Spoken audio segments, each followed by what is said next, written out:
మీ business ఏదైనా మీ ఊర్లో promotion చేయాలంటే అది సుమన్ టీవీతోనే సాధ్యం. ఇప్పుడే సంప్రదించండి. AP deputy CM Pawan Kalyan 3 రోజుల పాటు తిరుమల తిరుపతిలో పర్యటించబోతున్నారు. ఇవాళ సాయంత్రం 5 గంటలకైనా శ్రీవారి అలిపిరి పాదాల గుండా తిరుమలకి చేరుకోనున్నారు. అయితే కల్తీ న్యాయ వ్యవహారం నేపథ్యంలోనే ఆయన 11 రోజుల పాటు ప్రాయశ్చిత్త దీక్ష తీసుకున్న విషయం తెలిసిందే. అయితే ఆయన రేపు తిరుమలలో శ్రీవారి ఆలయానికి వెళ్ళి ప్రాయశ్చిత్త దీక్ష విరమణ చేయబోతున్నారు. అయితే ఇదే కాలిబాట గుండా ఆయన సాయంత్రం 5 గంటల ప్రాంతంలో తిరుమలకు వెళ్ళబోతున్నారు. ఇక్కడే ప్రత్యేకమైనటువంటి పూజలు చేసిన తర్వాత కర్పూర హారతులు ఇచ్చిన తర్వాత ఇక్కడ నుంచి ఆయన తిరుమలకి పయనమవుతారు. అయితే 3 రోజుల పాటు పవన్ కళ్యాణ్ పర్యటన నేపథ్యంలోనే అటు కట్టుదిట్టమైనటువంటి భద్రతా ఏర్పాట్లు అయితే చేశారని చెప్పుకోవచ్చు.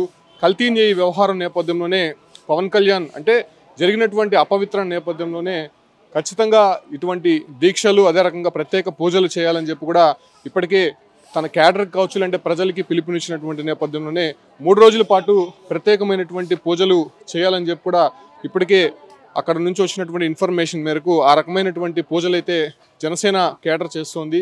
సో 3 రోజుల పాటు తిరుమల తిరుపతిలో పవన్ కళ్యాణ్ పర్యటించబోతున్నారు కాబట్టి అటు టీటీడీ కావచ్చు అంటే రాష్ట్ర ప్రభుత్వం తరఫున పెద్ద ఎత్తున ఏర్పాట్లు అయితే చేశారని చెప్పుకోవచ్చు. అయితే ఇవాళ సాయంత్రం 4:10 గన్నవరం విమానాశ్రయం నుంచి ప్రత్యేక విమానంలో రేణిగుంట విమానాశ్రయానికి చేరుకుంటారు. అక్కడ నుంచి రోడ్డు మార్గాన ఈ అలిపిరి కాలినడకన మార్గానికి చేరుకుంటారు. ఇక్కడ ప్రత్యేక పూజలు చేసిన తర్వాత అటు కాలినడకన తిరుమలకి బయలుదేరుతారు.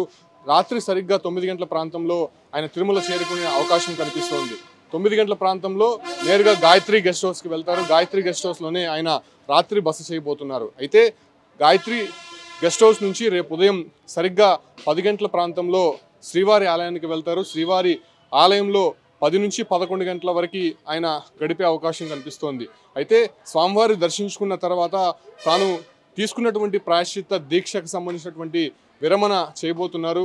ఆ ఒక దీక్ష విరమించిన తర్వాత నేరుగా శ్రీ తరిగొండ వెంగమాంబ అన్నదాన సత్రానికి పవన్ కళ్యాణ్ వెళ్ళబోతున్నారు. అక్కడ ఉన్నటువంటి క్వాలిటీ కావచ్చు అంటే అక్కడ అందిస్తున్నటువంటి అన్నప్రసాదాలకు సంబంధించి ఎలా అందుతున్నాయి అనే విషయాలపైన భక్తులతో మాట్లాడడంతో పాటు అక్కడ కొన్ని పరిశీలనలు కూడా చేయబోతున్నారని కూడా తెలుస్తోంది. దాంతోపాటు కూడా ఇటీవల వచ్చినటువంటి లడ్డు వ్యవహారానికి సంబంధించి అంటే కల్తీ జరిగింది, అసలు లడ్డు అనేది చాలా పవిత్రమైనటువంటి ప్రసాదం కాబట్టి సో ఆ లడ్డు విషయంలో లడ్డు ప్రక్రియ ఎలా ఉంటుంది, పోటు కార్మికులు లడ్డుని ఎలా చేస్తారు, శ్రీ వైష్ణవులు తన ఆచారంగా పెట్టుకున్నటువంటి లడ్డు తయారీలో ఎలాంటి ప్రొసీజర్ ఉంటుంది అనే విషయాలు కూడా పవన్ కళ్యాణ్ తెలుసుకోబోతున్నారు. లడ్డు పోటీకి వెళ్ళేటువంటి అవకాశం కనిపిస్తోంది.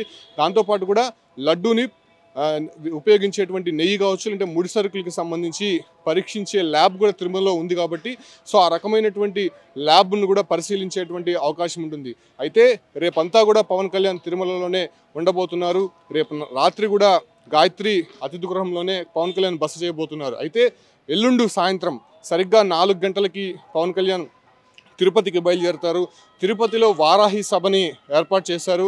తిరుపతి జ్యోతిరావు పులే సర్కిల్లోని బాలాజీ కాలనీ రోడ్ ఏదైతే ఉందో ఆ ప్రాంతంలోనే వారాహి సభకి ఏర్పాట్లు అయితే ఇప్పటికే ముమ్మరంగా జరుగుతున్నాయని చెప్పుకోవచ్చు. అయితే ప్రత్యేకమైనటువంటి టీం కూడా ఇప్పటికే తిరుపతికి చేరుకునింది.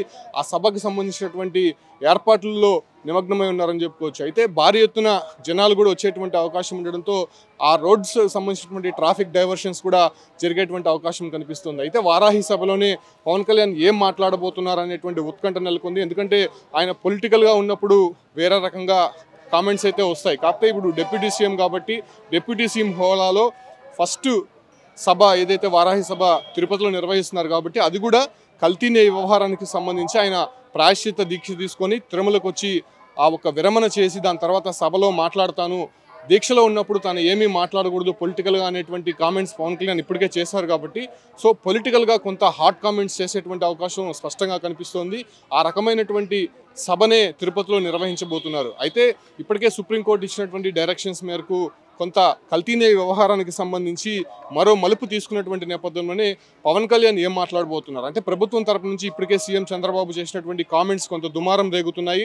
ఆ వచ్చినటువంటి రిపోర్ట్స్ కావచ్చు లేదంటే సిట్ దర్యాప్తుకి సంబంధించి వీటన్నిటిపైన కూడా కల్తీ న్యాయ వ్యవహారం పైన ఒకంత ఇన్వెస్టిగేషన్ వేగవంతం చేసినటువంటి నేపథ్యంలోనే పవన్ కళ్యాణ్ పొలిటికల్గా ఏం మాట్లాడబోతున్నారు తిరుపతిలో వారాహి సభలో నుంచి ఎవరికి కౌంటర్ ఇవ్వబోతున్నారు, అసలు వాస్తవాలు ఎటువంటి వాస్తవాలు బయట పెట్టబోతున్నారు, పవన్ కళ్యాణ్ దగ్గర ఉన్నటువంటి లడ్డు కల్తీ నెయ్యికి సంబంధించినటువంటి ఇన్ఫర్మేషన్ ఏంటి అనేటువంటి ఉత్కంఠ అయితే నెలకొంటుంది. అయితే 3 రోజులు పవన్ కళ్యాణ్ పర్యటన నేపథ్యంలోనే మామూలుగా పవన్ కళ్యాణ్ టూర్ అంటేనే అధిక సంఖ్యలో జనాలు వస్తుంటారు కాబట్టి ఎయిర్పోర్ట్ నుంచి ఏదైతే అలిపిరికి చేరుకునేటువంటి మార్గం అంతా కూడా పూర్తిగా ట్రాఫిక్ని డైవర్ట్ చేసేటువంటి ప్రయత్నం పోలీసులు చేస్తున్నారు. అయితే సరిగ్గా 4 గంటల ప్రాంతంలో రేణిగుంట విమానాశ్రయం నుంచి ఇక్కడికి చేరుకున్న తర్వాత అలిపిరి మార్గం గుండా మీడియాకు కూడా అలౌ లేదని మాత్రం ఇన్ఫర్మేషన్ వస్తుంది. అయితే కేవలం పవన్ కళ్యాణ్ దాంతోపాటు కొంతమంది టీం మాత్రమే, పోలీసులు మాత్రమే తిరుమలకి బయలుదేరుతారు. ఇక్కడ నుంచి కూడా కొంతమంది భక్తులని కాసేపు ఆపిన తర్వాత మళ్ళీ అదే విధంగా